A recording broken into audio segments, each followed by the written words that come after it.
Okay, so today's the 15th. Yeah, so we're starting with tree diagrams. I'm going to start with an example here first, and we're going to look at it in a Venn diagram setting. In a class of 15 students, 3 study art, 6 biology, of whom 1 studies art. A student is chosen at random. How many simple probabilities can you find? How many combined probabilities can you find?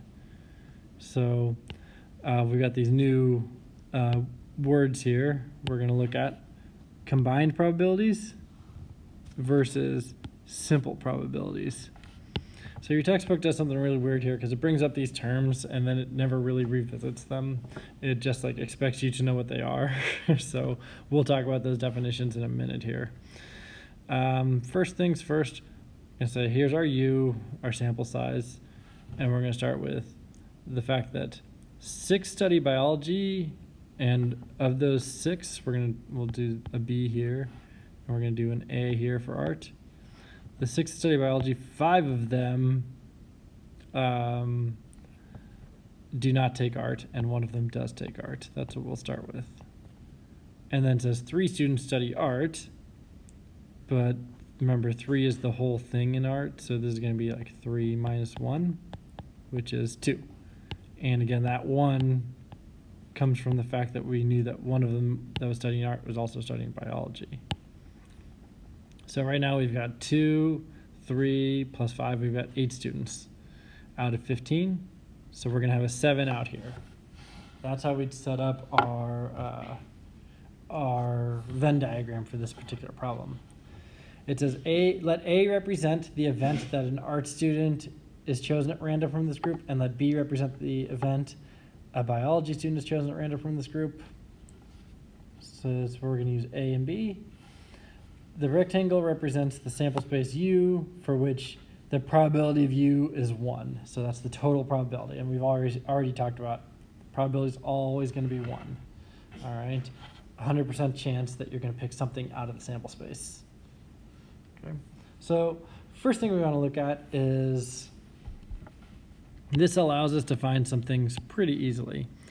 So like, let's say, what's the probability of A first? So someone taking art, it's going to be 3/15 or 1/5.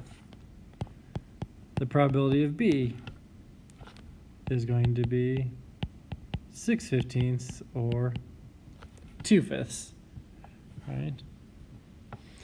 And then what we're really going to talk about today as well is, so the probability of a student taking art, all right, is 1/5. Then there's the probability of a student not taking art, which, like I said, there's 3 out of the 15 students are taking art, and then the other 12 are not taking art, which is like 4/5. Same thing happens with biology. There's the probability that you're not taking biology. There are 6 students that are taking biology. There's 7, 8, 9 that are not. And that simplifies to 3/5. Okay. Something interesting happens when we do this.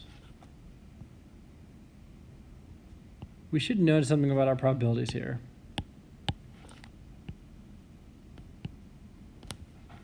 What is the probability of A? What's the 1/5 have in common with the 4/5? What do we know about that? Or what's the 2/5 have with the 3/5? There's some type of relationship there. If you add it together, it equals the denominator. Exactly. If we add them together, it equals the denominator. So let's take a look at this first one. So we're saying the probability of A plus the probability of not A, that's going to be 1/5 plus 4/5 equals 5/5, which equals 1. Likewise, same thing happens with B.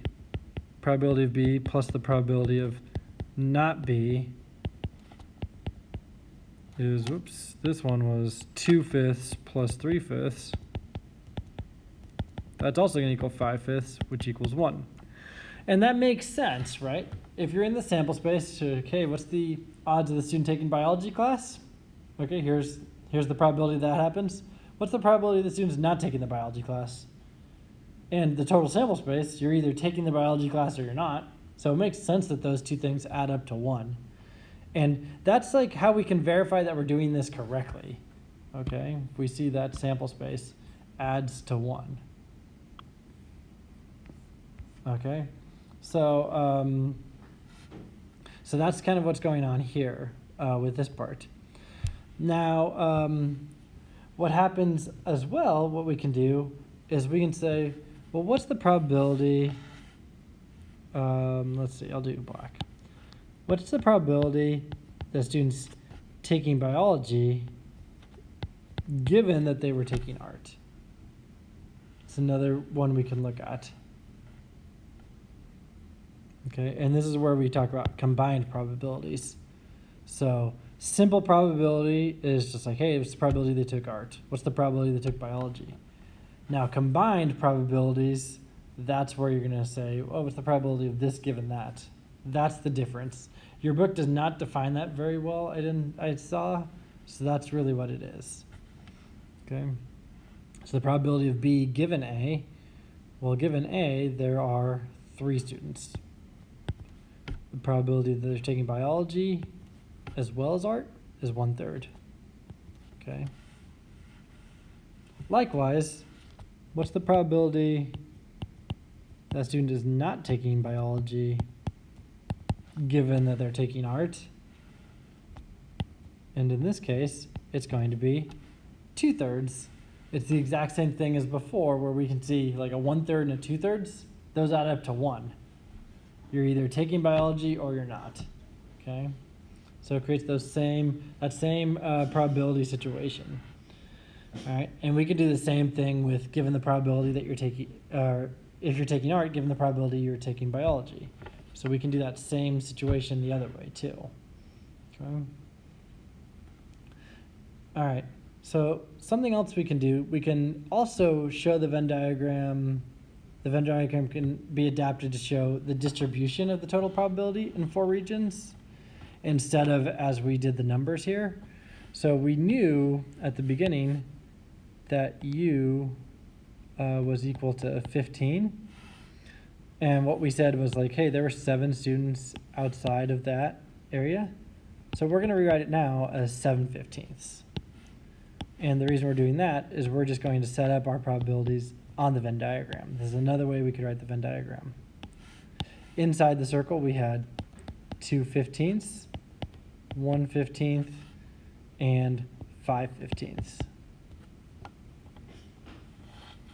And again, this is another way we could set it up, just so that way I can see all the same numbers as I had up here, the 2, the 1, the 5, the 7, 7, 5, 1, 2. But now they're just all out of 15, and I've got those probabilities already set up, ready to go. And these should add up to 15. 2 plus 1 is 3.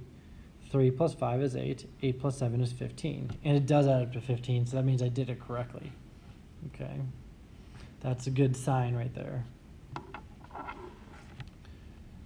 All right.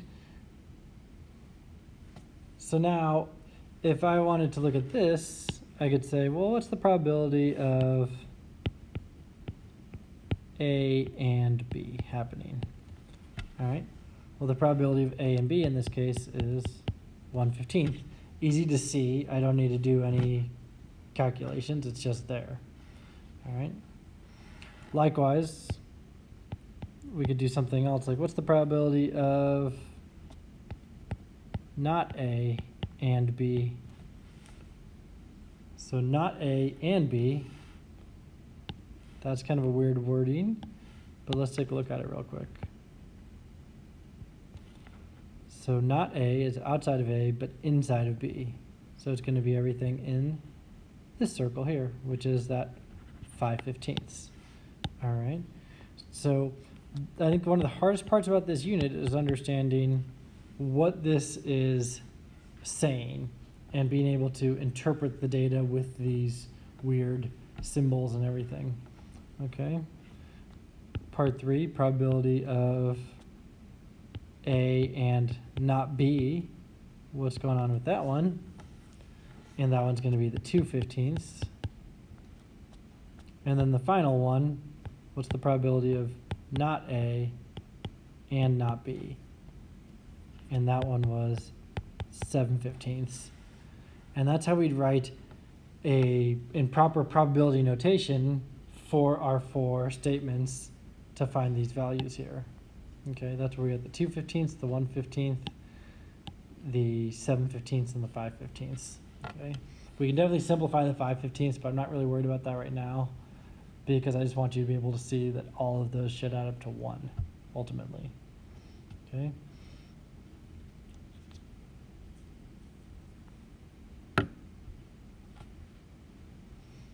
All right, so then we would say like the simple probability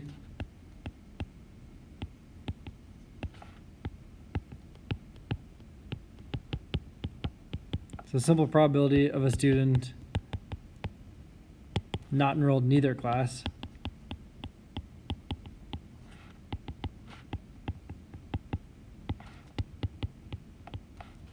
is, and that would just be the probability of not A and not B, 7/15. So that's what a simple probability is. It's just we have just that one thing.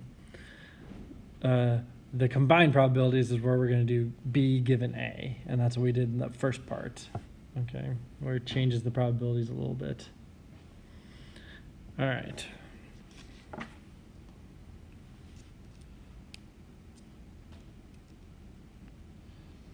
So if we wanted to look at a combined probability for this problem, we would say like, it's like, what's the probability of B? That's a combined probability. And the way we would write that down is you'd say, well, what's the probability of A and B plus the probability of not A and B. That's what a combined probability looks like. We have to do 2 separate parts of the Venn diagram and add them together. So even though we're saying the probability of B, we have to do this. And it's kind of a weird way to do it. But it would be 1/15 plus 5/15, and that equals 6/15, which we already did above, simplifies to 2/5. And that's what a combined probability looks like. And the whole idea is this problem, or these problems, they can get very tricky on the Venn diagram. So what we're going to do is we're going to represent them a slightly different way. And we're going to use something called a tree diagram.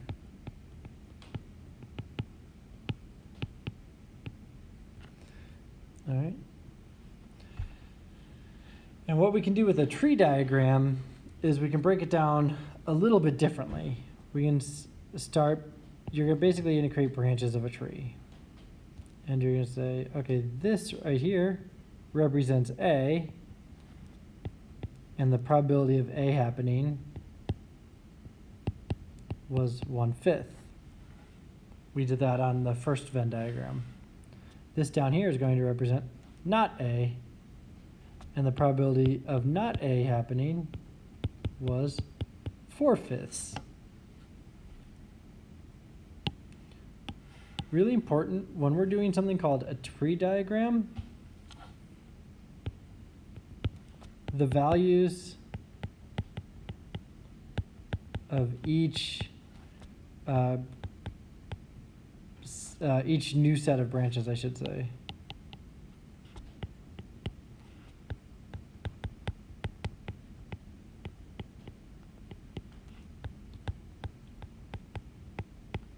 should always add to 1. And that's because you're always going to do A and not A. So they should always come out to add to 1.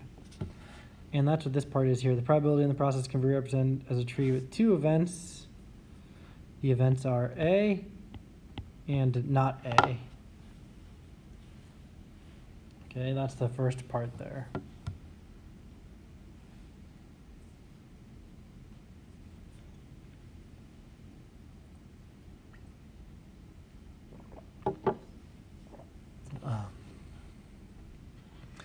Now, the second part, so that's our constructing the first part, which was just A and not A. So this, to construct the second part, what you're going to do is you're going to imagine a student who does study art and consider whether this student studies biology or not. So again, we have the first branch done already, which was A and not A. And we know the probability of not A was 4/5. The probability of A was 1/5.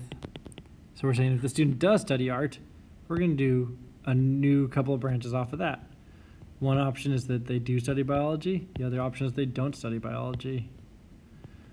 And that's how we construct our tree diagram. We're going to do all of the possibilities here. And we had the 2/5 and the 3/5 from up above, since we already did that part. All right, and this is the same conditional probabilities that we had in the Venn diagrams, but now we're just breaking it down and we're representing it a little differently. Okay. And now the last part here is we can finish the tree diagram. We're going to do, what about a student that doesn't take art? What are the odds of them taking biology? And that's kind of what the last of the Venn diagram is going to look like here. Or the tree diagram, I should say. Going to go A, B, and not B. And then down here we would go not A, and then we're going to go B and not B. So again, the probability of A, 1/5. Probability of B, 4/5, or not A is 4/5.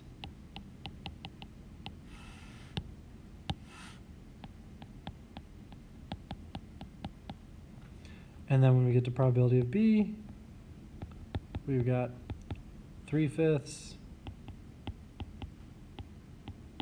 Probability of not B, oops, I had those backwards.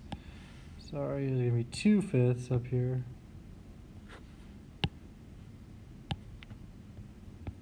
And then 3/5 down here.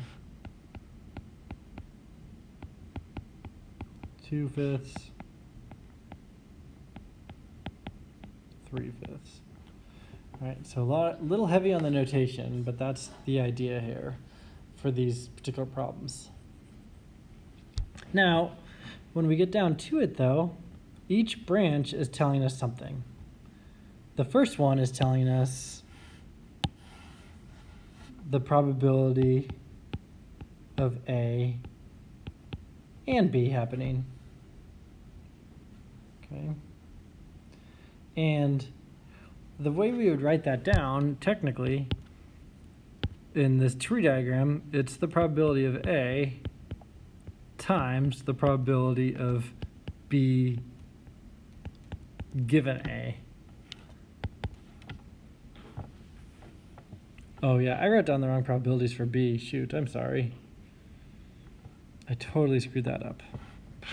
Because I'm not trying to confuse you guys.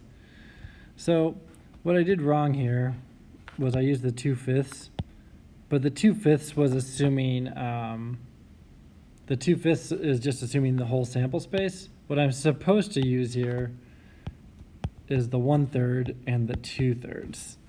And that's because we've already made the assumption that A is happening here. So that's my fault. I totally botched that delivery. So let me fix that here. Oops. 100% my fault there. Horrible, horrible. Okay. So this should be 1/3 and 2/3. Down here, what's going to happen is we should have the probability that B happens given that A did not happen, that they're not an art student. So there were, what was it? I want to say on this one, there were 3 art students, so there are going to be 12 students that are not art students. And of the 12 students that are not art students, 5 of them took biology. And 7 of them did not take biology. So again, that's my fault. I totally messed up your little explanation there.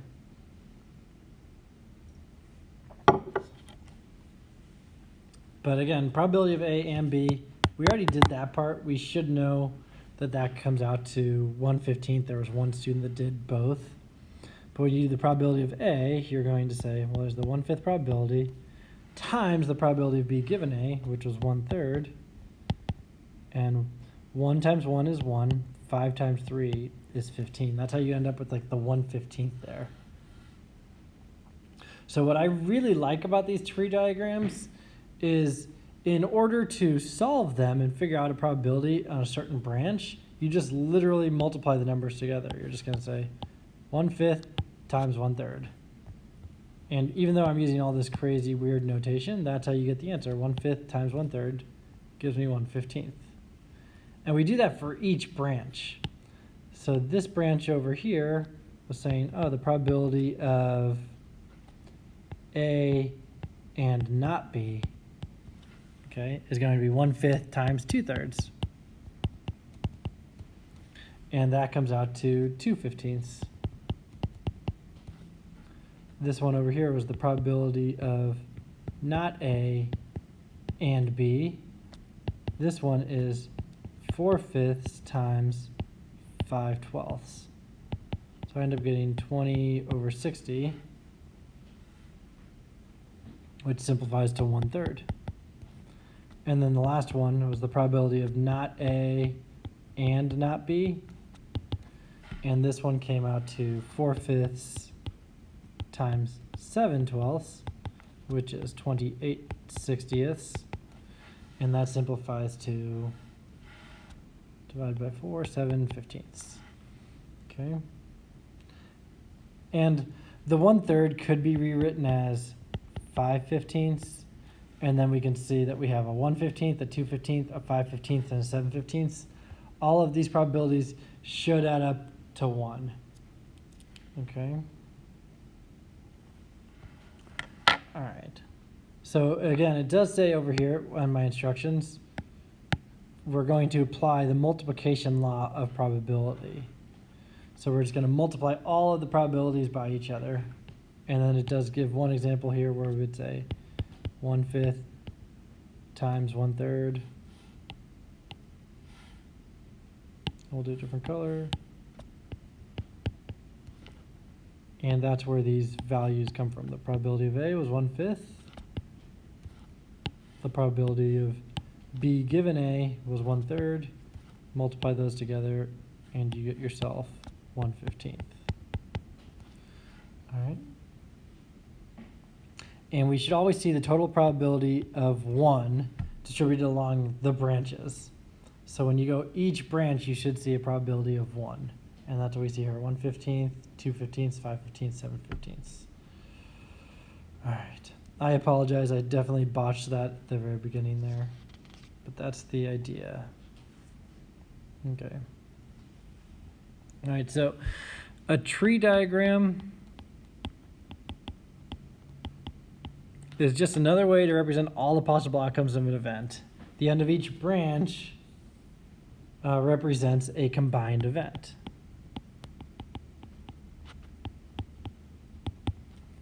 All right. Because that second outcome definitely depends on the first. All right. So the part I'm confused on is how you got those second set of values. The second set of values? Yeah, sure.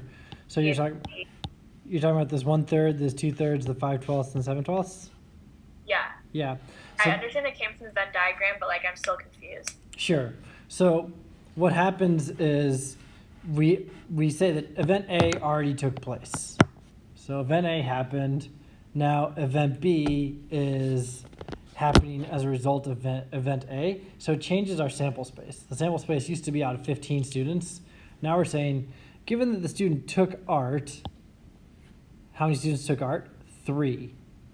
How many of those students took biology? So now we're saying, okay, so 1 out of 3 took biology, 2 out of 3 did not take biology. And then down here, it's given that the student did not take art, how many students did not take art? There were 12 that didn't take art. Well, how many students didn't take art but took biology? Okay, so we had 5 that took biology that didn't take art, and then we had 7 that didn't take biology, and they also didn't take art. That's where those numbers came from there. Does that make a little more sense?